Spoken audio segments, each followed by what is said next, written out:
Čo sa týka ďalších oblastí nákupov, za ktoré bývame častokrát kritizovaní, snažíme sa ich smerovať predovšetkým do tých oblastí, ktoré naozaj je možné, aby aj naša komunita a občanov dokázala pocítiť význam týchto modernizačných procesov. Preto som ako prvý hovoril o výmene našich dopravných leteckých kapacít, ktoré súvisia s tým, že najmä dostupnosť tých lietadiel dneska, ktoré máme k dispozícii, bol obrovský problém. My síce máme na tabulkách 9 dopravných prostriedkov leteckých, 9 dopravných lietadiel, ale v skutočnosti býva k dispozícii jedno, maximálne dve, čo je absolútne neefektívne a síce ich môžeme mať, ale de facto ich nevieme použiť.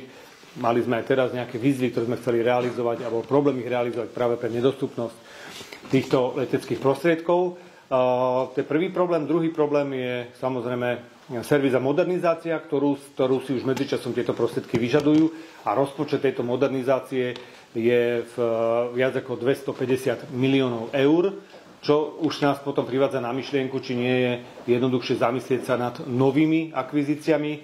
Máme budúci týždeň cestu do Brazílie, kde chceme podpísať memorandum o tom, že začneme diskutovať o nákupe lietadla Embraer KC-390, ktoré je vo svojej kategórii v podstate jediné, ktoré splnia tie kritériá. Zvyšné sú buď o mnoho väčšie, alebo už vyslovene zastaralé. Takže podľa tých podmienok, ktoré budeme schopní sa dohodnúť, môžeme k tomu pristúpiť. Výhodou rovnako je, že Brazília má záujem na nákupe 36 húfnic. My sa budeme snažiť to spoločne diskutovať. Napriek tomu, že naša húfnica neúspela v tom samotnom tendri, ale samozrejme už tento spoločný nákup môže tú dohodu medzi dvoma vládami možno trochu zmeniť a prispieť k tomu tlaku, aby sme takéto spoločné výmenné obchody mohli realizovať. Zároveň posilníme tú menšiu prepravnú kapacitu, ktorá je v zásade určená aj na prepravu menšej evakuácie a prepravu prípadných zranených osôb.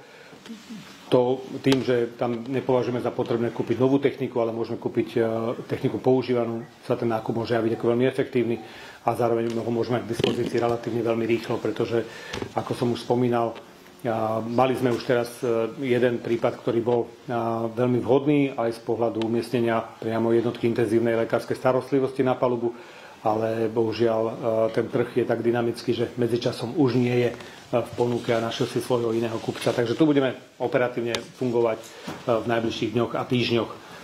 Čo sa týka ďalšej techniky, ukončujeme rokovania o nových dodatkoch v súvislosti s pásovými vozidlami CV90, kde sme vyrokovali lepšie podmienky, predovšetkým z pohľadu omeškania, zodpovednosti, nejakých lehôd, indexácie cien v čase, kedy nie sú dodávané veci, ktoré extrémne predražujú tú samotnú dodávku, ale aj diskusie o rozšírení slovenských výrobných kapacít v prospech tejto zmluvy.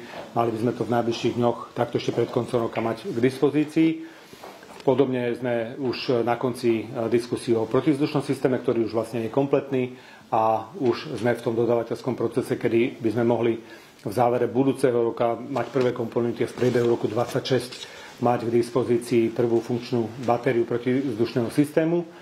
A tie nákupy častokrát môžu byť predmetom širšej diskusie, ale jednoducho, ak raz nemáme túto spôsobilosť, bola odovzdaná, v tomto prípade na Ukrajinu, my ju jednoducho musíme prioritne nahrádzať a to, čo najviac chráni občanov Slovenskej republiky, to je to, na čo sa najviac v tejto chvíli sústredíme.